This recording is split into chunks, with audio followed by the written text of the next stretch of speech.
Pero don't worry, lalaban tayo.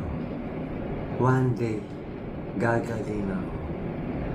Pag magaling na ako, magsaservisyo ako sa Pilipinas. Baka pwede makahingi ng konting dasal na mawala na ang bukol 16 cm sarcoma sa akin. Salamat.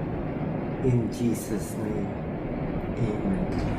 To all the patients out there who are having a hard time, I'm a doctor, I'm a cardiologist, but I have a 16 centimeter by 13 by 12 sarcoma, hard to treat a sarcoma.